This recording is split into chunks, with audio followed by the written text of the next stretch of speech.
Hanif yakin bila bapak dan ibu tak akan melakukan hal seperti itu. Lalu sejak kapan rumah ini terasa seperti ini? Seperti ada sesuatu yang ingin menunjukkan diri atau sekedar memberitahu akan sesuatu. Firasat Hanif sebenarnya tak enak karena bila dipikirkan semua bermula setelah Pade dan Bude pergi dari rumah ini. Satu persatu kejadian ganjil seperti hilir mudik mengelilingi kediaman yang tak terlalu besar ini. Di atas tanah warisan turun-temurun keluarga Hanif ini seperti ada sesuatu yang terusik dan akhirnya mulai mengusik Hanif sekeluarga. Hanif tak berusaha untuk mencari tahu.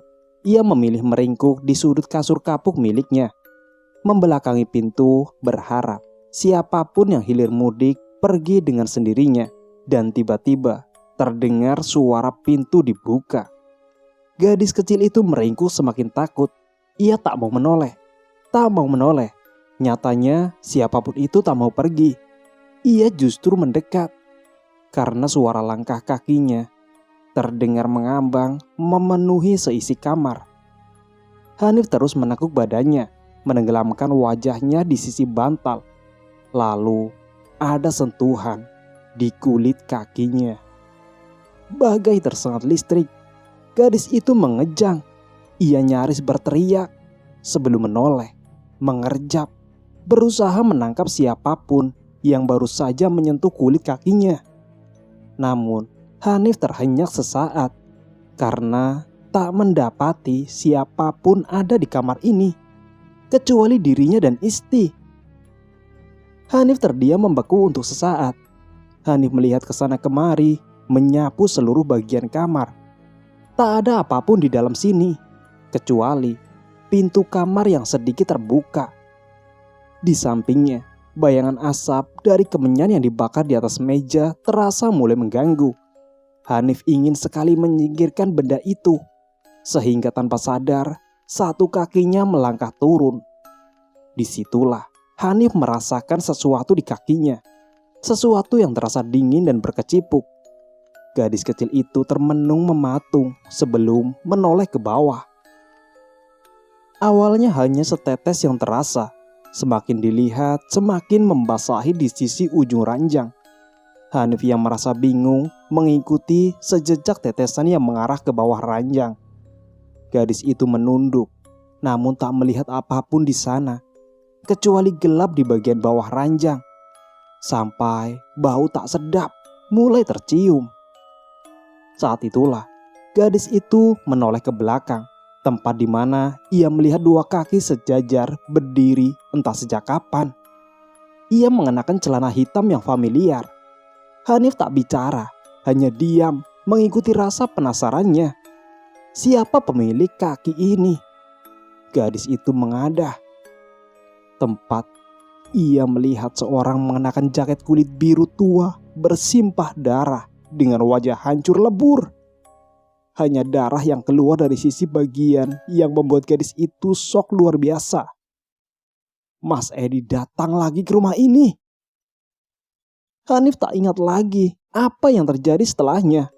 Ia hanya tahu bahwa ia ada di kasur kapuk miliknya. Memegang bagian badannya dengan kedua tangan. Menggigil, ditemani ibu yang tak berhenti memeriksa keningnya. Saat itulah, ibu Mas Edi datang masuk mendekat ke arah Hanif. Wanita tua itu melakukan hal yang sama, menyentuh kening Hanif, lalu berjalan pergi sebelum kembali dengan segelas air meminta Hanif untuk meminumnya. Setelahnya, baru ia menuju ke tempat tempeh itu berada, mengambil sebutir telur, lalu membawanya mendekat ke tempat ibu berada.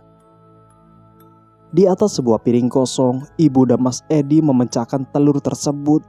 Dan di sana, ibu dan Hanif bisa melihat segumpal darah kental berwarna merah kehitaman keluar. Aromanya busuk, seperti anak ayam yang gagal hidup. Ibu memalingkan wajah, tak mau melihat hal ini. Hanya di kamar itu dan kamar ini, bangkai anak ayam ini keluar dari telur. Sekarang suamimu dan kamu sendiri percaya kalau rumah ini sudah dalam kondisi celaka. Ibunda Mas Edi mengatakan itu sembari melihat Hanif melotot. Ibu melangkah keluar setelah mengatakan dan membujuk bapak. Saat ibu sudah pergi, Hanif melihat dengan mata kepala sendiri. Ibunda Mas Edi menelan segumpal darah kental itu ke dalam mulut. Ada apa dengan budemu, Dok? Apa dia tidak suka sama kamu? Kenapa? Kok kamu terus yang dikasih unjuk? Hanif tak menjawab. Ia bingung dengan apa yang sudah terjadi. Singkat cerita, keesokan paginya, bapak dan ibu bersiap pergi setelah meminjam mobil dari teman bapak untuk pergi ke suatu tempat, di mana ibunda Mas Edi juga ikut. Sementara Hanif dan Isti melihat kepergian mobil dari balik jendela. Bule yang dimintai tolong untuk menjaga Hanif tiba di rumah. Namun belum ada sehari, kabar itu datang. Kabar bahwa mobil yang dikendarai bapak dan ibu tergilas dalam sebuah kecelakaan mobil dengan mobil. Hanya bapak yang selamat, namun hanya untuk beberapa jam saja sebelum menyusul yang lainnya. Saat itulah rumah duka Hanif kedatangan tamu. Pak Ade dan Bude datang berkunjung. Langit sudah berwarna kemerahan, pertanda Sorop akan datang. Hanif duduk di meja belajar, melihat Isti yang mengangguk gemetar. Mereka berdiri di tempatnya lalu berjalan menuju ke tempat itu. Kamar bapak ibu. Sekarang adalah tempat mereka berkumpul untuk bersantap makan. Tak terasa sudah 3 tahun sejak kematian bapak dan ibu. Kini Hanif duduk di samping Isti. Sementara tepat di hadapannya, Bude sedang melihat mereka. Tersenyum seperti biasa. Di atas meja tersaji makanan yang berlimpah ruah. Hanya Pak Ade yang tak ada di sini.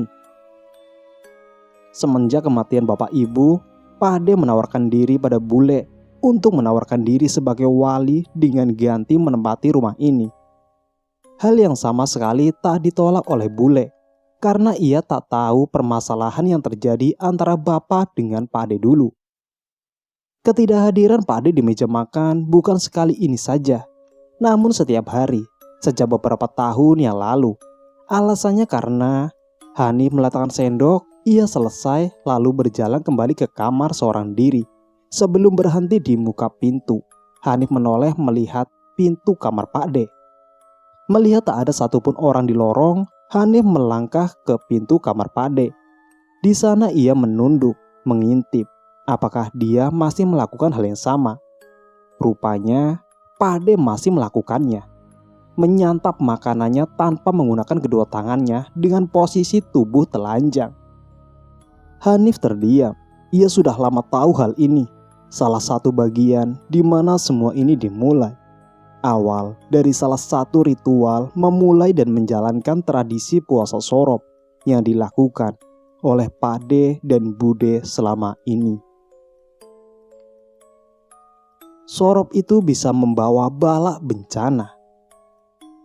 Hanif melihat Pak Ade di balik pintu yang terbuka. Ia mengatakan, "Pak De, mulih yosinom," ucapnya dengan kapas yang masih terpasang di lubang hidungnya. Pak Ade tidak bisa mati. Ada tanggungan yang belum selesai di dunia. Hal ini menyangkut antara saya, rumah ini, dan dosa bapak ibu saya kepada Bude. Saya melihat narasumber cerita yang 1 tahun lalu belum selesai saya tulis akan dimulai di titik ini. Malam itu jauh lebih dingin dari malam sebelumnya. Hal itu yang sudah Hanif rasakan sejak Sorop tadi bersama dengan Isti. Tak beberapa lama, 2 kakak beradik itu melangkahkan kaki naik ke atas dipan tempat tidur. Setelah merasa yakin sudah mengunci seluruh pintu dan jendela di dalam rumah. Mereka bersiap-siap melepas penat untuk beristirahat di dalam kamar. Sesaat, mendadak aroma anyir dari bebauan daging busuk tercium sekelebat lewat yang membuat Hanif dan Isti berpandang-pandangan dalam kesunyian yang menguji itu. Tak lama, tiba-tiba terdengar suara jendela seperti dibanting. Hanif dan Isti masih berpandangan dalam diam. Mereka merasa aneh dengan kejadian ini. Bagaimana mungkin jendela yang sudah jelas-jelas ia kunci rapat-rapat bisa terbuka lebar karena angin? Kok merinding? Hanif melangkah turun, melangkah mendekat ke jendela sembari wajahnya melihat ke pemandangan yang ada di luar rumah. Gelap, tak ada siapapun di sana kecuali pohon pisang dan batang-batang singkong. Sebelum itu kamar yang ada di belakang mereka terbuka dengan sendirinya. Hanif dan Isti sontak melihat ke arah pintu yang terbuka dengan sendirinya. Pelan-pelan sekali, membuat kakak beradik itu seperti patung. Ketika mereka terjebak di dalam keheningan ruangan yang tiba-tiba terasa anyep, Hanif melihat sosok hitam berjalan masuk ke kamar mereka. Hanif bergerak mendekati Isti, yang juga terpaku sama seperti dirinya. Ia langsung memeluknya, merasakan tubuhnya gemetar hebat saat sosok hitam itu perlahan-lahan menampakkan wujudnya. Kulit kurus kering dengan perut sedikit buncit, garis wajah hingga batok kelapanya. Kepala. Sosok itu tak lain dan tak bukan lagi adalah Pak D. Pak D mereka yang belum lama dikebumikan. Ia datang dengan wujud yang sama seperti saat terakhir mereka melihatnya. Pak D dengan kapas terpasang di hidung dan telinganya. Ia berjalan terlunta-lunta telanjang. Ia berkata, "Sinom, Sinom."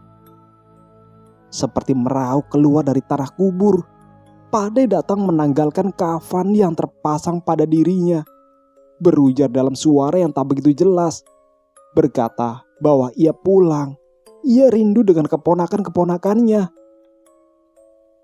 "Pak D mulih Sinom, Pak D mulih." Malam itu adalah malam tersinting. Saya duduk untuk menyesap segelas air putih sembari mendengar beliau. Ada banyak pertanyaan di kepala saya. Mulai dari apakah yang datang benar-benar pada mereka, dan apa hubungannya dengan dosa orang tua yang sebelumnya disebut. Hanif melihat ke arah saya, kemudian berdiri, mengajak ke salah satu kamar tepat di samping lorong. Saat pintu yang digembok itu dibuka oleh Mbak Hanif, saat itulah pertanyaan-pertanyaan yang ada di kepala saya tak lagi ada. Mbak Hanif kembali menutup pintu, lalu menceritakan apa yang terjadi saat malam kedatangan Pak D mereka. Hanif dan Isti seperti tersirap tak bisa berteriak meminta tolong apalagi berlari pergi. Wajah lelaki itu sayu dengan warna kulit kekuningan pucat. Mereka tersudut di ujung dipan, terpisahkan dengan tirai saat makhluk menyerupai Pak D itu duduk lalu merintih seperti orang kesakitan. Dari pintu kamar yang sudah terbuka, Hanif dan Isti bisa melihat lalu lalang ramai sesuatu melewatinya, termasuk sosok nenek tua berpunggung bungkuk. Mereka seperti terang-terangan menunjukkan eksistensinya, termasuk wanita bergaun putih yang biasa duduk di ruang tengah pun hadir. Kehadiran Pak D yang ganjil seperti menyeramkan. Kehadiran mereka semua yang menghuni dalam rumah. Dalam detak jantung yang berdebar kencang itulah sosok Pak D menoleh melihat ke mata Hanif dan Isti. Ia seperti ingin berbicara dengan gigi yang sudah menguning. Air liurnya menetes. Tangannya yang dingin membelai kulit pipi mereka. Dalam ketakutan yang tak tertahankan, Hanif hanya bisa mendengar Pak D menyebut-nyebut nama Bude. Pak D tidak pernah memanggil Bude dengan nama itu. Namun entah kenapa, ia seperti ingin menyampaikan sesuatu.